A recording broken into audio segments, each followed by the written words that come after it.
Ex-cult members of Reddit, how were you introduced to the cult and how did you manage to escape? From birth. Literally walked away without a penny at 21. When you leave a cult you not only lose your home, family, financial stability, but you lose your lifelong identity, your only known community, and you lose the ability to be sure of anything anymore. According to my dad, who joined a cult when he was 17 in Cali and left about a year later. He joined because free drugs and free place to live. He left because the cult started to tell people not to contact their families and only the higher level members got drugs anymore. He says after he left, the main leader went to jail for 6 crimes of some sort and the whole cult folded. My mother is a follower of Supreme Master Ching Hai since 2004. Google her. Really weird when it first started. Tried to force my dad and the whole family to eat vegan and wasted tons of money on useless merchandise, like an $800 portrait of the master. Aside from that and the condescension toward us non-believers, no real culty threats like you typically hear. Reddit, $, bill y'all.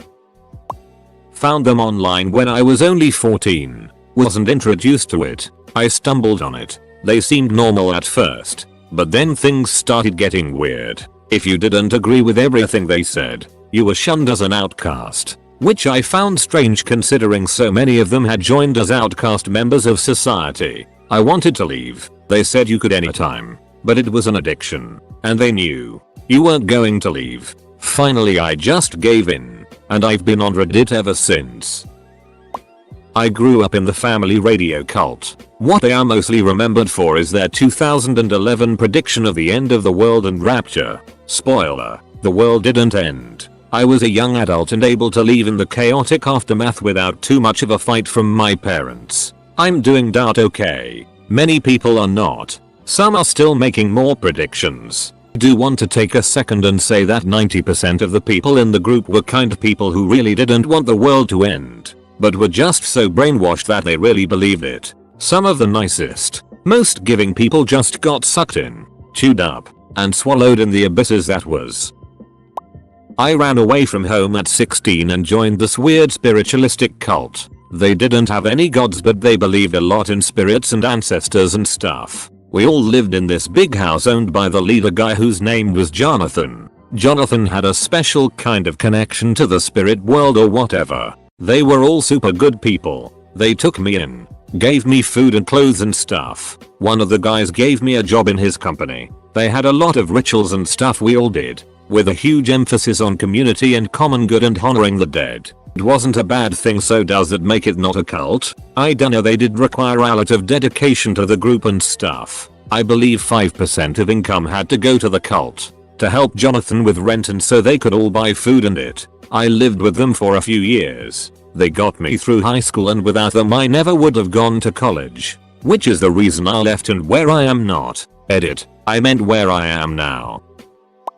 Well, I was born into a family that were Jehovah's Witnesses. Now, whether they are a cult or not is debatable, but I for one do believe that it is one. The moment where I realized that I had to leave was when I brought my friend over one day. My mom scolded me for bringing them over and told me that everyone was out to ruin my life if they weren't in the same religion as us. They would talk about how they are horrible and corrupt people, that we needed to cleanse them. I took a look at my friend and I couldn't see that. All I saw was love and kindness. I knew that these views were corrupt themselves. And then I started to talk to my brother who also shared the same thoughts. We both brought it up with our parents and the elders of our church, and none of them could give us any answers about anything.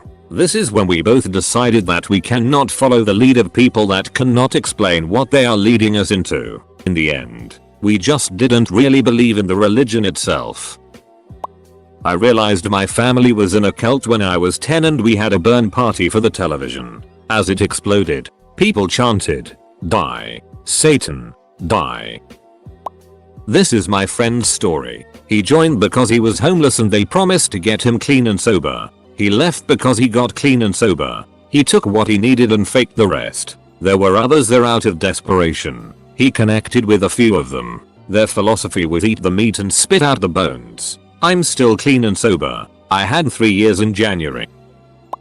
My sister was involved with a cult for a little while. She never joined, she was too smart for that. But she was friends with a few of them. But of course, that's how they get you. Eventually, like a year or so after she started hanging out with them, they basically forced her to make a choice, join the church, or get lost. They worded it differently, of course, about how they just wanted her to be saved and all that nonsense. Obviously they're just trying to prey on people with few friends and low self-esteem, making them scared to lose the only friends they have and tricking them into joining. My sister got the duck out of there and never contacted those people again. Smart gal.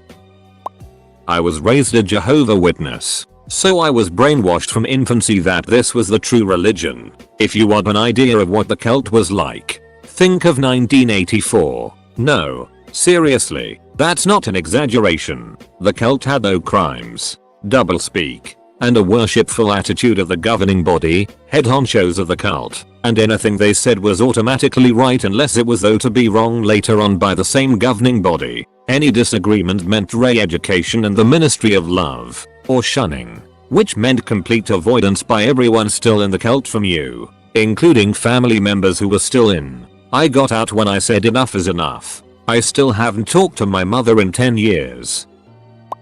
I've covered this when I first got on Reddit, but my parents joined a cult in West Texas when I was about 8-9 after searching for the truth their whole adult lives. Long story short, it wasn't that crazy at first. I like to use the frog in boiling water analogy. If it was that batshit insane when they first started going, they wouldn't have stayed. It became a doomsday cult. Multiple marriage. All the girls were married up by old elders, leaving nothing for us young dudes, so naturally, we rebelled. My escape wasn't as harrowing as some others, but my leaving did set up me saving my 15-year-old sister, under cover of darkness, abducting her from my dad's house and transporting her to my mom in LA, from marrying an elder who already had 4 wives and about 10 kids, who was later arrested for molesting his stepdaughter. It's been a wild ride, guys. On mobile, so I'm sure I'm way late to the game, but here's my story. I literally walked into the Church of Scientology. I moved to Clearwater as a minor, made some friends and walked into, without anyone present with me, into what I thought was a museum. Being brought up without any religion, although both my parents were raised conservative Muslims, I grabbed onto the ideology of you are what you make of yourself. Long story short, 5 years later, while working for a Scientology-owned company while still exploring whether I wanted to join or not, I got held hostage, literally, for 3 hours because I wouldn't accept their philosophy on a small incident and left the workforce only to have a beer bottle broken over my head by my LTO lifelong Scientologist boyfriend and have the cops, who were Scientologists, arrive at the house to determine there was nothing to escalate to a domestic violence report, and then later on, 2 days later, flee the house with my dogs and I what little I could with the time I had for my own safety. So yeah, that's my life in the cult. Some people are cool, most people are brainwashed. TL. Dr. Duck Scientology. Not my story, but my parents' story is pretty decent. I've posted this somewhere else before too. My parents grew up in a religious cult, and as teenagers, they fell in love, but when they asked permission from the church elders to court each other and get married, they were denied. My mum was excommunicated suddenly in her early 20s. She didn't know why until finding out by chance a long time later, so they didn't see each other again for 20 years while one remained on the inside, and the other in the real world. Mum tried writing to him a couple times, but dad was brainwashed and told her that she was evil and should repent for her sins. Things that he had been told about her by the cult etc. Both remained unmarried. When dad was excommunicated himself 20 years later, my mum heard about it through his brother who had left some years earlier. It took them another year to get in contact. They were in different continents, didn't know where each other were, and dad was trying desperately to get used to life in the outside world, having never lived in normal society before and now in his mid-40s.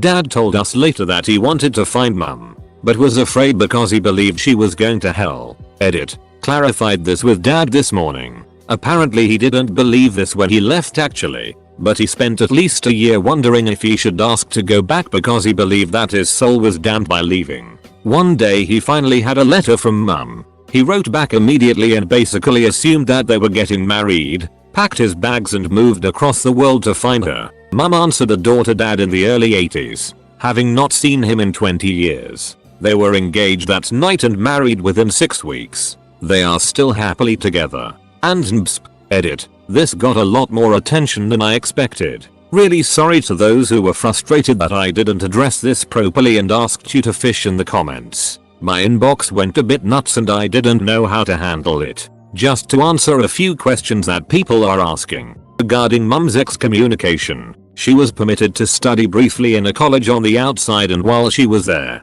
she took a clipping from a magazine that had some kind of stitching pattern on it for a baby's clothing and sent it to a friend of hers in the cult, as her friend was expecting. What my mum didn't realize at the time was that on the back of the clipping was an advertisement for birth control. Her friend told the elders that my mum had sent her blasphemous material. They didn't believe in birth control, and she was excommunicated right after that. Regarding dad, I spoke to him this morning, and this is the reason he was excommunicated. It's quite an interesting story that I didn't know myself. He wrote a letter whilst he was still there, to the elder, expressing his view on the unjust doctrines in the cult that he didn't agree with and felt were wrong. He wrote it and read it through, but then screwed it up and threw it in his bin. While he was away from his room, one of the members found it in his bin. Yay, privacy is not a thing. Someone else's work detail is to clean rooms and can also use this as an opportunity search for contraband, and took it to the elder and he was called for interrogation. He was expelled that night. They gave him $50, one of their old cars and a blanket, and sent him packing. He was in his mid-40s and had never lived in normal society. Happy to tell anyone who wants to know who the cult is in a private message. Some people are confused by the timeline here, especially as to how my parents could have had children. Basically, once they had found each other and got married, they tried for children naturally but had trouble conceiving due to their ages. They eventually gave up and adopted as kids instead. Happy days. And yo guys, thanks so much for all your kind words and interest. It means a lot to me that people really care about this kind of it. It's usually so well hidden in society. It's 4 AM here and I've got a crash, but we'll pick up all your PMs and comments with the answers you seek tomorrow. Keep sending them and I'll get to them all when I can. Thank you all. Hey all. I've returned to Reddit this morning to find that my inbox has basically been completely obliterated. R.I. ducking. I think I've basically answered them all now. I hope. Thanks again for your interest. Creed Bratton always has the answers. I inherited a Subaru and it broke down 5 years later. I've been involved in a number of cults both as a leader and a follower. You have more fun as a follower but you make more money as a leader. Parents joined the Institute of Divine Metaphysical Research when I was 4. Raised a minister and preached into my early 30s. Became a critical thinker. No coping skills. Passive aggressive AF. Back to the bang bottle. Thanks for asking.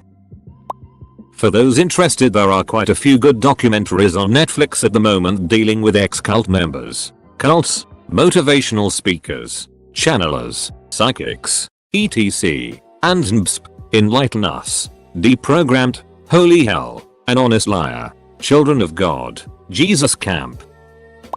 I had a friend who was born a Moonie. His mother and sister were still Moonies, but his father wasn't much of a believer anymore. Both he and his father just pretend to be Moonies for the sake of their mother, wife and sibling daughter. Wish he was a Redditor so he could come in here and share his story.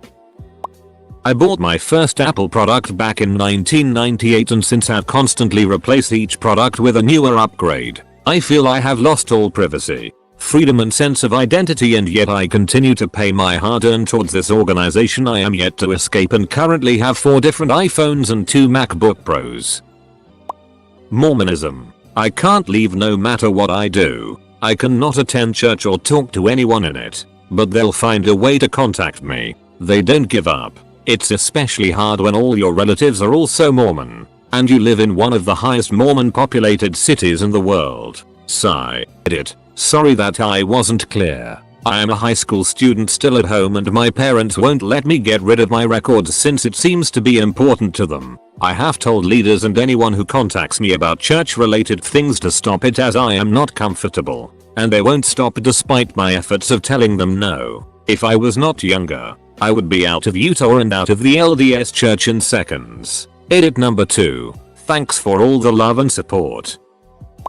My mom was in this cultish organization in her 20s, not really sure why she joined, and used to talk a lot about her glory days. When my siblings and I were old enough to participate, naturally, we joined. They require you to pay to be there and participate in the mission trips teaching, which are basically required to maintain membership, and then require total submission from women to men in the group leadership and complete submission from the guys to the group leadership. Lots of hierarchy, and if you don't hear the voice of God, you're ducked. As a woman, if I disagreed with anything my superior said, they would ostracize me and do pretty much everything in their power, which was a lot, to make my life hell. They preyed on people who have low self-esteem and few friends. Then they teach you that you only matter if you hear and obey God, and then effectively make it so only friends you have are members. Even though I had friends and good enough self-esteem when I joined, I started feeling pretty icky about myself and lost almost all of my friends. Outside because obviously, and inside because I asked questions.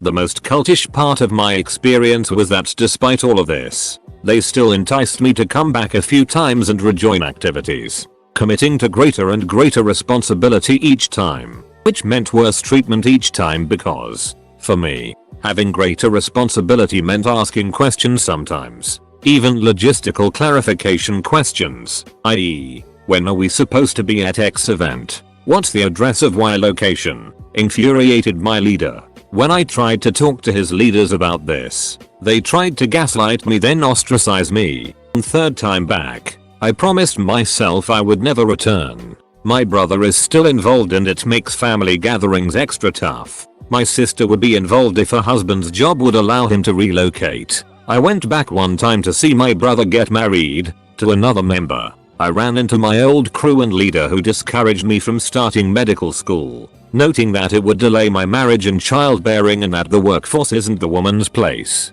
It's a message I've been hearing from my mom for years and continue to hear every time we talk. It's very hard continuing to be a part of a family that's so deep in this ideology. TLDR. Cultish group.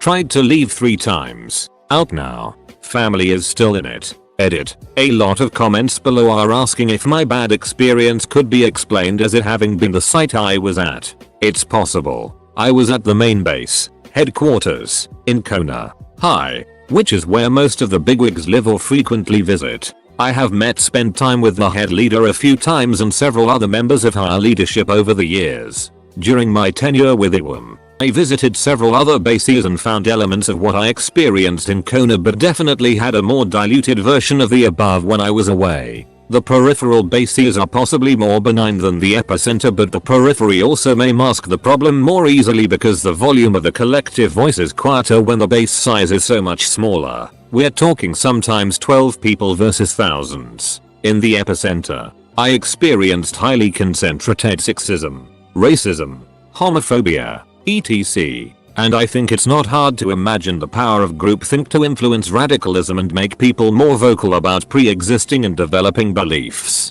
especially when the group is larger. Some people have good experiences with IWM. I have my own thoughts and theories about that. What I can say for sure was that my experience was not one of those good ones.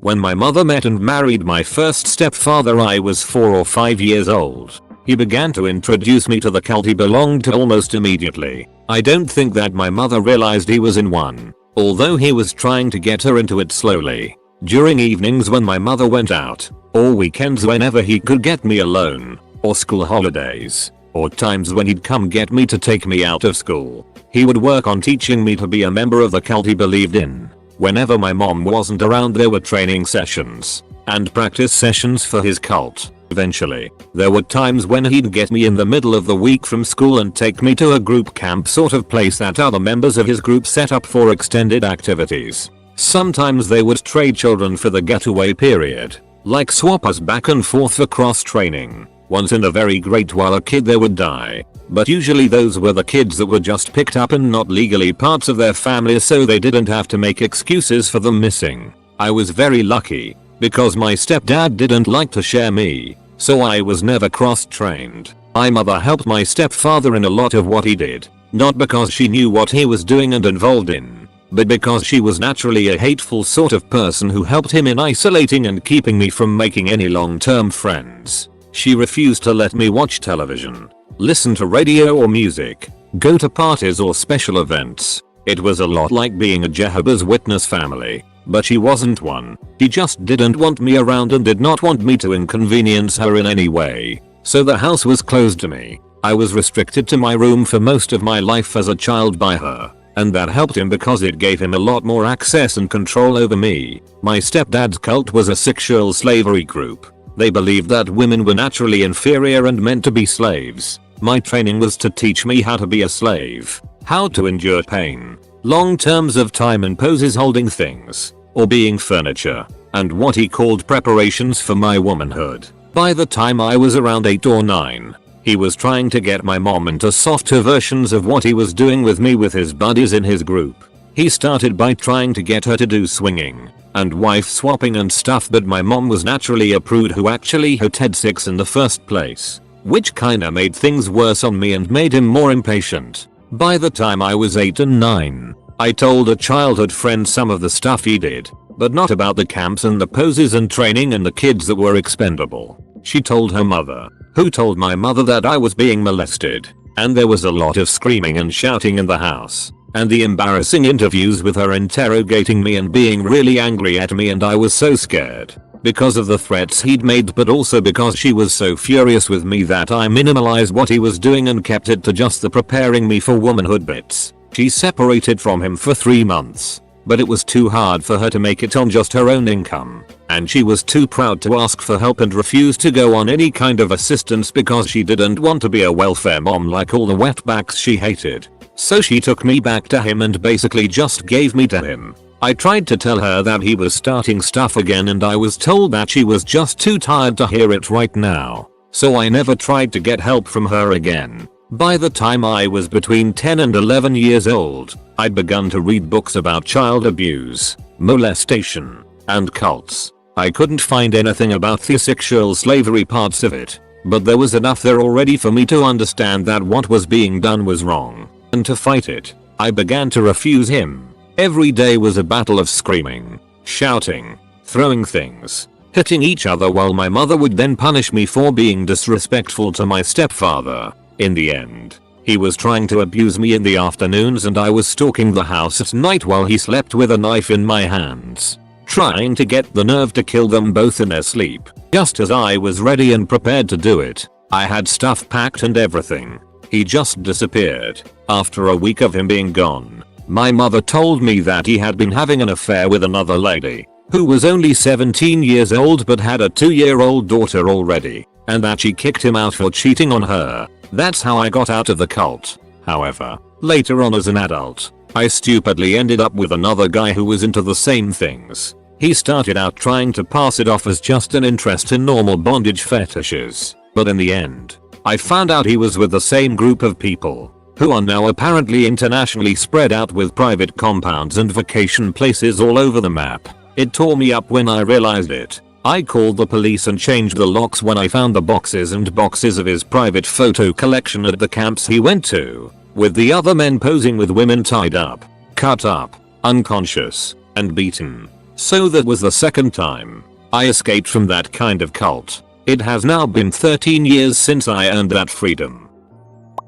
I haven't yet, but I will as soon as I am 18. I am a Moonie. The Unification Church was a church founded by Reverend Sun Myung Moon in the 50s or 60s. I can't remember exactly when. The church's members are often referred to as Moonies, a name members are divided on. Some like it, some equate it to a pseudo curse word. The Unification Church and its teachings center around the founder, Sun Myung Moon. We were taught that Moon, when he was a young boy in North Korea, then Korea, was accosted by Jesus himself, who descended from the sky to inform the young Rev. Moon that it was his destiny to bring the people of Earth back to God. In order to achieve this end, Moon collected his thoughts into a book called The Divine Principle, used as a supplementary text by members. In order to accelerate the growth of the church, he arranged marriages. My parents were matched by picture. Moon literally picked up a picture of my mom and of my dad and matched them like that. In order to marry all the couples he matched, the church arranged mass wedding ceremonies. BuzzFeed article detailing the last mass wedding ceremony. I am a second generation member, though I know some third generation members. I intend to leave the church officially when I am 18. If I were to choose to stay, my parents would seek a girl in the church for me to marry, and, with the consent of the girl's parents, I would be married off to that girl in a mass ceremony, along with 4,000 other couples. My parents do not know that I am leaving the church, and I don't know how they will react when they find out. To be honest, though, I'm more worried about how they'll react to the fact that I have had a secret girlfriend for the past 3 years. I've been dreading the moment when they inevitably find out. If this gets any sort of attention, I'll add a paragraph about beliefs and missionary work and that kind of stuff. AMA. Beliefs. The main text of the religion is the divine principle. The divine principle basically states that the core of humanity, the basic structure around which everything should focus, is the family. Another idea that is central to the unificationist philosophy is the idea of pure love. Pure love entails no dating of any kind before marriage, no sex before marriage, and no sex 40 days after marriage. Pure love also entailed that the founder of the church would be the one who matched couples, to ensure that the marriage was a pure one. In the first few matching ceremonies, he literally pointed pairs of people in a room and told them that they were to be married to each other. As the church grew, Moon began matching people by their pictures. He eventually loosened up on this policy, and the church set up matching workshops for parents so that parents could do the matching in lieu of Moon's matching. It should be noted that Moon himself was married twice. Teachings. We are taught the same things as Christians are taught. In addition to teachings specific to the UC, we learn about Moon's struggles in North Korea, the moment when Jesus came to Moon, and the struggles of Moon in trying to get the church going in the 70s and 80s. One story that I was taught that always stuck with me was the story of how Moon,